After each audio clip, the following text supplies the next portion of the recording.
Fala pessoal, tudo bem? Aula de hoje, Apartheid.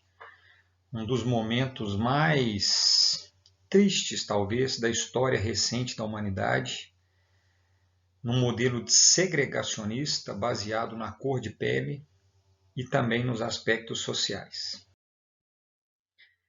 Esse modelo político ele foi adotado na África do Sul. A África do Sul, país do extremo sul da África, e aí tem uma curiosidade, mais de uma na verdade. A gente tem a África do Sul, a capital Pretória. Muita gente acha que a capital da África do Sul é Joanesburgo. Joanesburgo é a maior cidade, economicamente a mais importante, mas a capital administrativa, política é Pretória. Cape Town, uma importante cidade no extremo sudoeste do país. E na África do Sul, dentro da África do Sul, existe um país chamado Lesoto. É um enclave, é uma ilha, que é um país, é um estado cercado só pela África do Sul, e tem um outro também que é Suazilândia, também um outro estado que faz fronteira basicamente com a África e estão dentro do território africano, sul-africano praticamente. Pensando num breve histórico para a gente entender os precedentes do apartheid. A África do Sul ela foi colônia holandesa entre 1652 a 1902. Porém, os interesses ingleses no processo imperialista de integração da África de norte a sul, do Cabo ao Cairo, com projeto de construção de uma linha férrea que conectasse toda a África de norte a sul para facilitar o escoamento de mercadorias, de matéria-prima, a entrada da Inglaterra no continente africano, o imperialismo inglês no território africano, fez com que a África do Sul se transformasse num território estratégico para a Inglaterra. Tanto é que houve uma guerra entre Inglaterra e Holanda sobre o domínio em relação ao domínio da África do Sul. Guerra essa conhecida como Guerra dos Boeres. A Inglaterra foi uma guerra entre Holanda e Inglaterra pelo domínio na África do Sul. A Inglaterra sai vitoriosa, os dois países assinam o Tratado de Vereeniging, que pronúncia, oficializando a dominação da Inglaterra na África do Sul. O grande interesse inglês, além das questões estratégicas, de posição, de integração do continente africano, de produzir esse projeto de integração por meio de ferrovias do continente africano, além dessa questão estratégica, o outro interesse eram os diamantes. A África do Sul ela foi, durante grande parte do século XIX e do século XX, maior produtor de diamantes do mundo. Os maiores diamantes do mundo, inclusive, foram extraídos na África do Sul. Sob dominação inglesa, em 1910, é criada a União Sul-Africana, que se tornaria a África do Sul. A partir de então, 1910, essa data é importante, começa a se criar os embasamentos jurídicos que deram origem ao apartheid. Tá? Muitos historiadores, geógrafos, sociólogos falam que o apartheid começa, na verdade, entre 1910 e 1911, com a criação de algumas leis que já eram o embrião do que vem a ser o apartheid nos anos 40. Quais são essas leis que já mostram um modelo segregacionista inglês branco na África do Sul em relação aos negros locais? Primeiro, regulamento do trabalho indígena. Indígena no sentido de população nativa, tá, gente?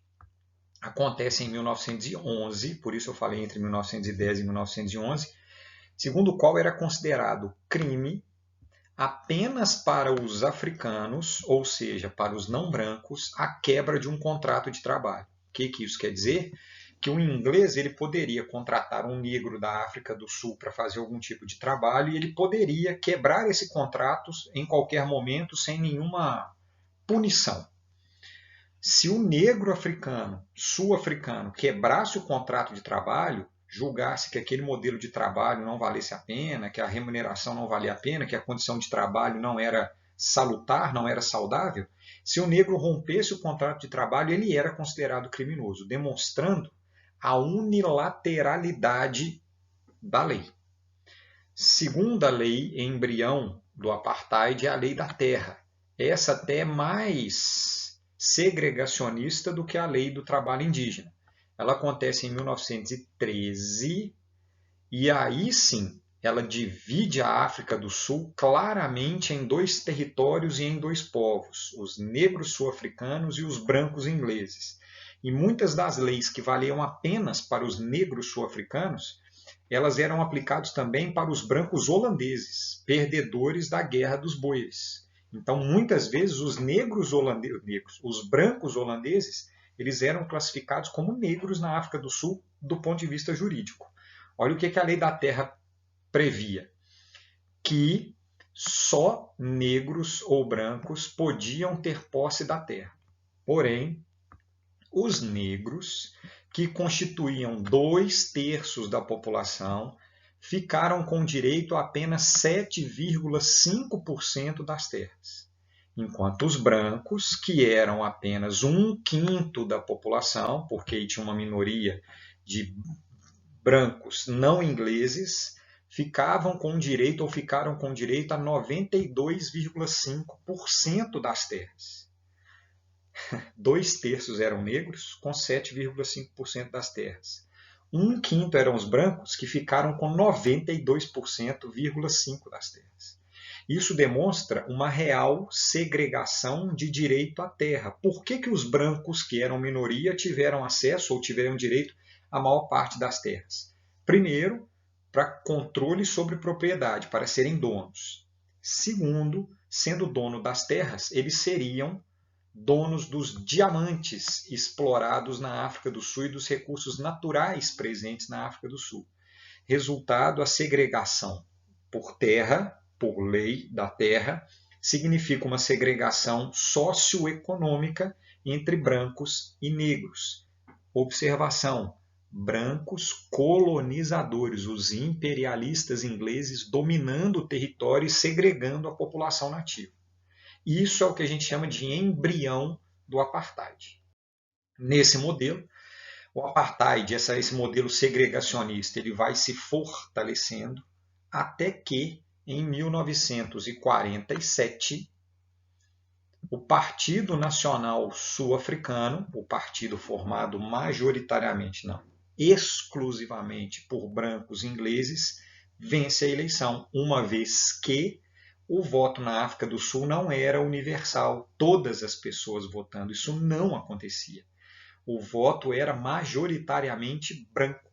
Resultado, o partido da minoria da população da África do Sul, em termos numéricos, a maioria em termos socioeconômicos, né, riqueza, acaba vencendo a eleição em 1947. E aí sim, a partir de 47, existe a consolidação das leis que limitavam os direitos da população negra e favoreciam a minoria branca, menos de 20% da população. Nascia, assim, o chamado apartheid. A palavra apartheid, em afrikaner, que é um dialeto da África do Sul, quer dizer segregação, ou seja, cria-se oficialmente um modelo legal de segregação, e o nome é segregação. Nós, brancos, somos segregacionistas e vamos criar leis que segreguem os negros, a maioria da população da África do Sul. É o único estado no planeta Terra que institucionalizou leis segregacionistas. Muita gente me pergunta assim, quando as aulas são presenciais, por exemplo: ô Bruno, mas nos Estados Unidos, alguns estados norte-americanos tinham leis segregacionistas também. Limitavam o acesso e direitos aos negros. Tinham. Eram modelos segregacionistas legais, porém eram estados dentro dos Estados Unidos. A Constituição dos Estados Unidos não era uma Constituição segregacionista. Os estados tinham constituições próprias segregacionistas. A África do Sul foi o único estado, única federação que implementou formalmente uma lei segregacionista entre brancos e negros. Isso nunca aconteceu. Primeira vez na história, até hoje é a única. Legalmente um estado segregacionista. Quais são as leis do apartheid? São várias. Eu coloquei aqui no slide algumas. Primeiro, por exemplo, Lei de Registro Populacional. Um cartão de identidade especificando a qual grupo racial a pessoa compunha. Se eram os negros, se eram os brancos, e dentro dos negros, qual etnia aquela pessoa tinha sua origem. Por que existia esse cartão? Porque tinha na África do Sul a lei do passe. A lei do passe, ela segregava, ela limitava a circulação de negros pelo espaço, principalmente nas áreas urbanas. Quando os negros iam andar nas áreas urbanas, eles chegavam em áreas que eram destinadas à população branca, se eles fossem parados pela polícia, e a maioria era, eles tinham que mostrar esse seu cartão, o registro populacional. E nesse cartão tinha que estar especificado qual era a sua etnia, sua cor de pele e quais eram os espaços urbanos que você tinha o direito de frequentar.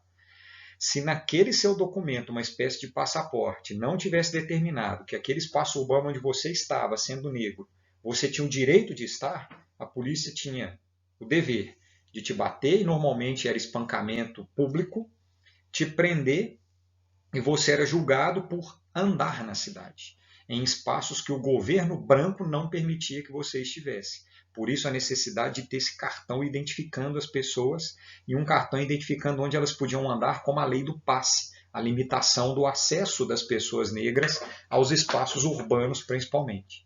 Segunda lei, áreas de agrupamento, determina onde cada um deveria viver de acordo com a sua raça. Isso cria os bairros negros, as cidades negras e os espaços negros. A lei do passe determinava onde você poderia circular. Então, a lei da área de agrupamento é onde você vivia. E a lei do passe é onde você poderia circular dentro de uma área urbana, segregando de fato brancos e negros. Essa área de viver dos negros eram chamados bantustões. Já vou falar deles de novo aqui na aula.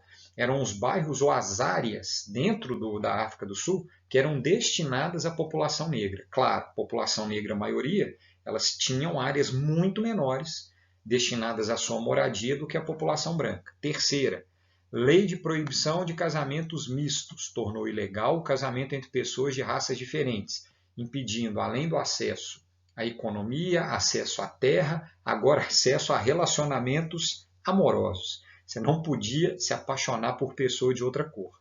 Lei de reserva de benefícios sociais determinou que locais públicos poderiam ser reservados para determinadas raças, criando praias, ônibus, hospitais, escolas e universidades segregados. Escolas e universidades para negros eram raríssimas, hospitais para negros raríssimos. Ônibus, assentos para negros, assentos para brancos. Praças, assentos para negros, assentos para brancos. Passeios, passeio para branco, passeio para negro. Praia para branco, praia para negro. Isso segrega os espaços e segrega a população. Piscinas para brancos, piscinas para negros e assim por diante. E lei de educação, que criou um sistema educacional separado para os estudantes negros. Os estudantes negros, normalmente, eles eram alfabetizados e o seu direito à evolução escolar ele era muito limitado. Normalmente, as escolas para negros eram escolas para preparar trabalhadores braçais de baixa remuneração. O acesso à educação era limitado. Isso era explícito. Existem alguns países do mundo que esse modelo legal não existe, mas na prática o segregacionismo ele existe. Se pegarmos o Brasil, por exemplo, não existe um modelo legal segregacionista, mas existe um modelo social segregacionista. Essa segregação socioespacial, como eu tinha falado, ela fica muito evidente na criação dos bantustões ou townships. Aqui a gente tem um mapa da África do Sul com os bantustões, essa área mais escura.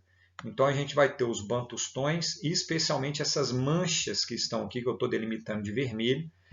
Essas manchas mais escuras no mapa, elas são os bantustões, que eram áreas destinadas ao povo negro, onde os negros podiam ter acesso à propriedade, e existiam também bantustões ou townships dentro das áreas urbanas, que para a gente é chamado de favela.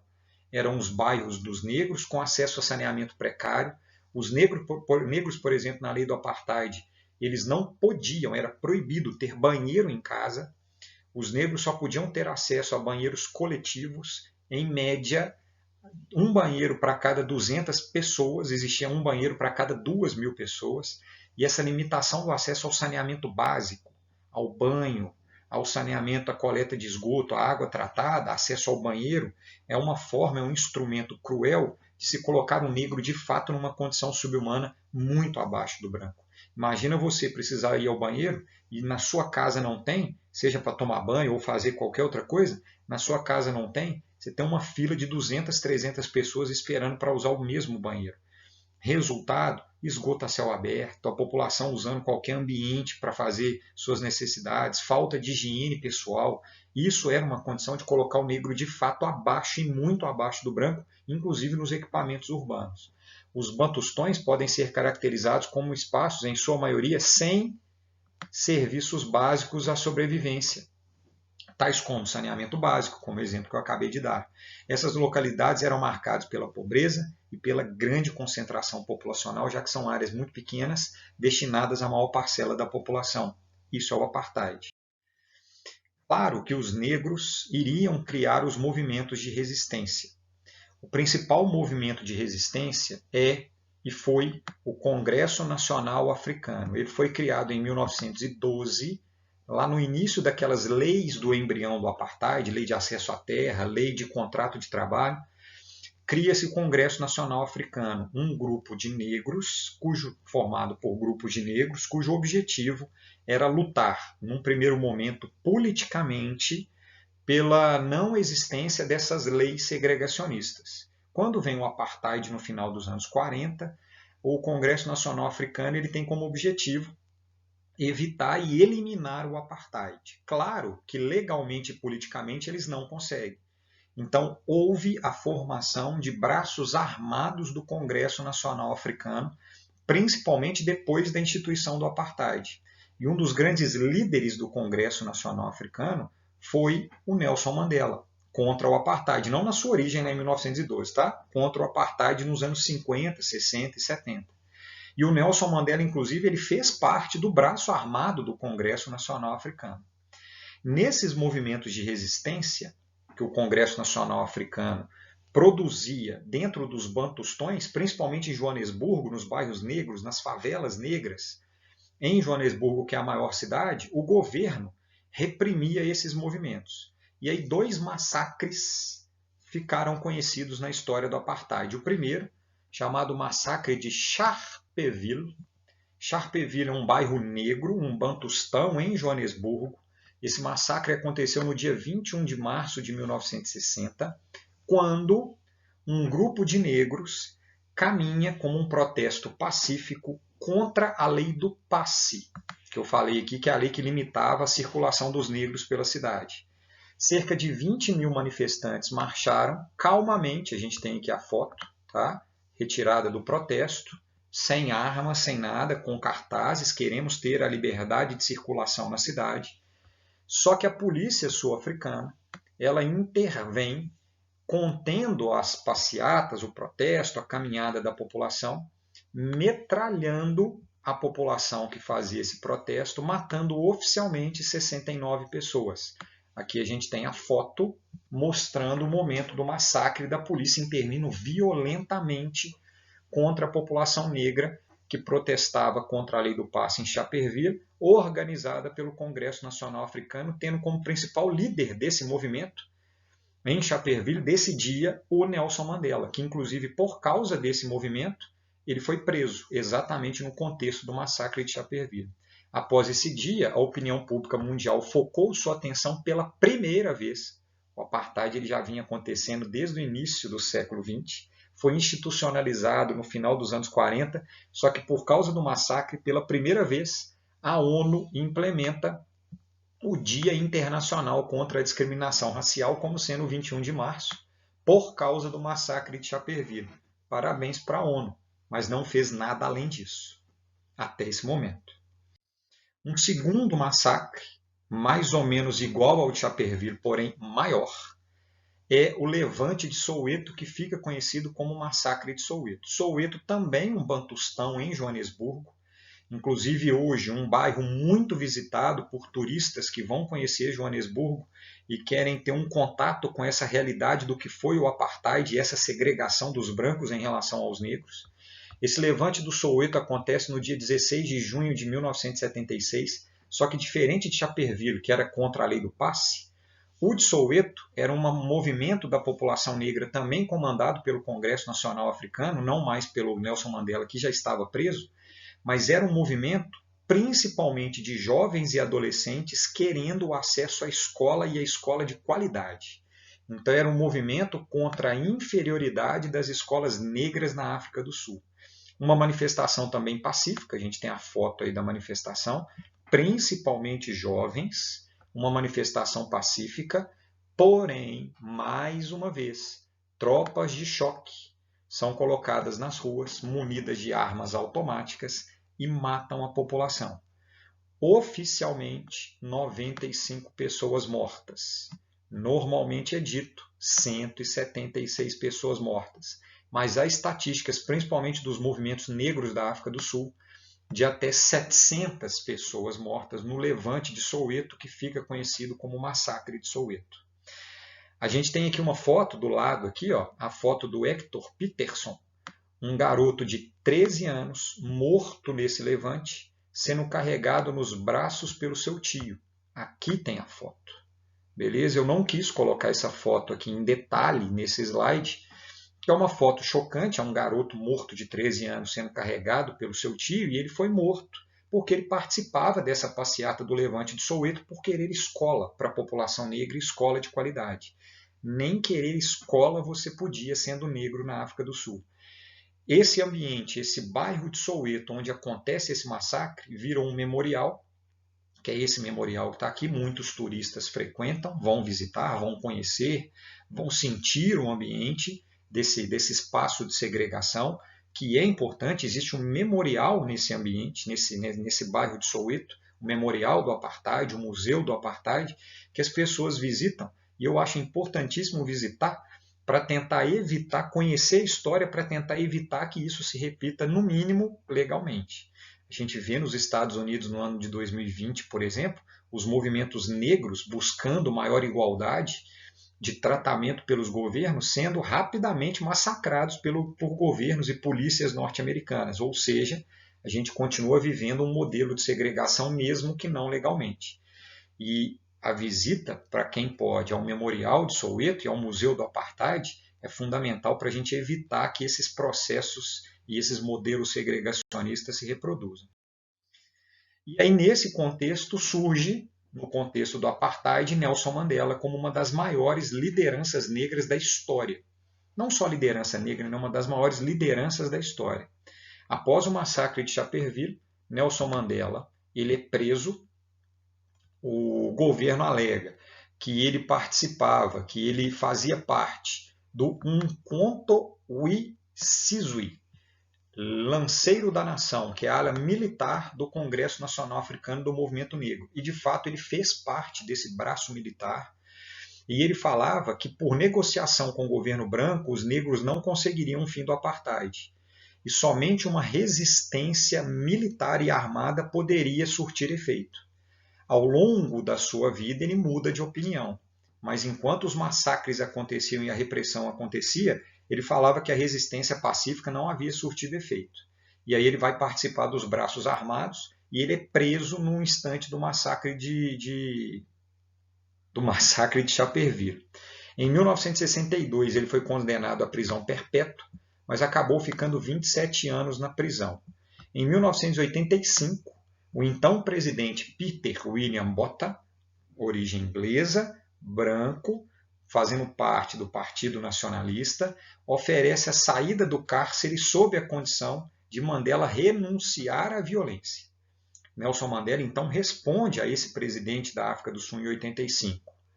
Quem deve renunciar à violência é Botha, esse presidente, que diga que vai acabar com o apartheid. Segundo Nelson Mandela, a maior violência não era dos negros reivindicando direitos iguais, mas era dos brancos mantendo o modelo segregacionista. E aí ele fala, prefiro ficar preso a renunciar pela luta negra, a renunciar pela luta pela igualdade. A maior violência quem comete são os brancos, mantendo o apartheid. Ponto. Só que o apartheid ele vai chegar ao fim. Só que ele não chega ao fim em função necessariamente da luta dos negros. O apartheid chega ao fim quando, de fato, a ONU, especialmente a Organização Mundial do Comércio, resolve tomar algumas medidas com relação aos governos da África do Sul para limitar o acesso desses governos e do Estado sul-africano ao comércio internacional. Veja bem, O apartheid derrubou a economia sul-africana. Faltava mão de obra especializada, por exemplo, porque a população branca ela era a minoria e a população negra a maioria, com muita dificuldade de acesso à educação, e quem protestasse a favor da educação era morto, como os massacres mostraram. O governo ainda gastava muito para conter as rebeliões e os movimentos negros e chegava ao ponto de a eminência de guerra civil na África do Sul por causa dos movimentos negros contrários ao apartheid e por causa do apartheid dos brancos segregando os negros. Até que a ONU passa a impor, especialmente no final dos anos 60 e década de 70, sanções econômicas à África do Sul. A África do Sul ela chega, pessoal, primeira vez na história que isso aconteceu. Em 1964, a África do Sul ela é banida das Olimpíadas. Ela não pode disputar as Olimpíadas de 64 por causa do apartheid. Então ela começa a ser banida de eventos esportivos, começa a sofrer embargos e sanções econômicas, fechamentos econômicos, o que impacta diretamente a economia. Mas mesmo assim, década de 70 e década de 80, os brancos da África do Sul de origem inglesa mantêm o apartheid. Em 1989, Klerk assumiu a presidência. O Klerk é esse cara que está na foto aqui de baixo, o careca, tá? Esse cara que eu vou apontar para ele. Esse daqui é o Klerk. Ele assume a presidência da África do Sul em 1989 e inicia os trabalhos políticos para reverter o apartheid e liberar presos vítimas da segregação. Existiam pessoas que estavam presas exclusivamente por serem negras. Mandela foi perdoado no governo de Klerk em 11 de fevereiro de 1990, quando ele sai da prisão, em 1990. E em 93 assegurou o direito ao voto aos negros. Tanto é que, em 93, Nelson Mandela, já livre, praticando a política junto com Klerk, os dois saíram em viagem pela África do Sul, fazendo comícios juntos, etc., falando pela igualdade. O apartheid ainda existia. Os dois ganharam o Prêmio Nobel da Paz em 1993, essa foto inclusive é dos dois, né, essa foto que está aqui embaixo, recebendo o Prêmio Nobel da Paz pela luta contra o apartheid. Claro que não é porque o Klerk ele era bonzinho, existia toda uma pressão interna dos negros e internacional feita pela ONU e a Organização Mundial do Comércio para acabar o apartheid. Em 93, Mandela compartilha o Prêmio Nobel e em 1994, Nelson Mandela é eleito presidente da África do Sul, primeiro negro eleito democraticamente presidente da África do Sul, tendo em vista que em 93 os negros passam a poder votar, coisa que não existia. Como os negros são a maioria, automaticamente a gente tem o Nelson Mandela podendo se candidatar, assumindo o cargo de presidente. De lá para cá, de 94 para cá, somente negros presidiram a África do Sul. O Nelson Mandela fica 4 anos no poder, não existe reeleição na África do Sul, de 94 a 98, e ele consegue a união dos brancos e negros. Claro que o apartheid ele continua existindo. Na tradução é a segregação. Negros e brancos continuam segregados socialmente. Em termos de renda, os salários dos negros são menores, acesso à educação, a escolaridade dos negros é menores, acesso à economia, os principais donos de empresas são brancos, acesso à mineração e aos diamantes pertence aos brancos, donos de terra continuam sendo os brancos majoritariamente. Porém, hoje, os negros eles têm mais direitos, e os direitos são iguais perante a lei, do que antigamente. Isso a gente pode falar que o modelo oficial do apartheid ele chegou ao fim, mas na prática a segregação ela continua acontecendo na África do Sul. Dando um exemplo, para fechar a aula, a África do Sul foi sede da Copa do Mundo. Quando houve a Copa do Mundo na África do Sul, os estádios foram construídos. A África do Sul tem grande dificuldade em infraestrutura de energia. Quando os jogos eram à noite, para acender os estádios, para ter energia para os estádios, o governo apagava a energia dos bantustões, das favelas negras que ainda existem, para ter energia para os estádios. Então a população da África do Sul, principalmente a população mais pobre, ela teve um acesso à Copa do Mundo extremamente limitado. Desde não ter dinheiro para frequentar os jogos, a ter limitação do acesso à energia elétrica para conseguir assistir os jogos, demonstrando ainda esse modelo de segregação. Beleza, pessoal? Abraço.